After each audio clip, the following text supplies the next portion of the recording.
Isang araw, sa isang maliit na barangay, may isang asong napulot ng batang si Miguel. Siya ay isang batang ulila na lumaking mag-isa at walang kaibigan. Nang makita niya ang munting aso sa tabi ng kalsada, agad niya itong inampon at pinangalanan na Bantay. Sa kabila ng hirap ng buhay, natagpuan ni Miguel ang tunay na kaibigan sa katauhan ni Bantay. Tuwing uuwi galing sa paaralan, laging may ngiti si Miguel sa tuwing sasalubungin siya ni Bantay sa pintuan ng kanilang bahay. Nagiging magkasama sila sa paglalaro at pag-iyak kapag may problema si Miguel. Isang gabi, nagising si Miguel sa ingay ng mga magnanakaw na pumasok sa kanilang bahay.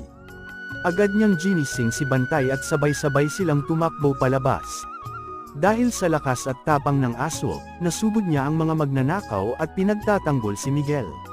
Matapos ang pangyayaring iyon, lalong tumibe ang samahan ni Miguel at Bantay. Sila ay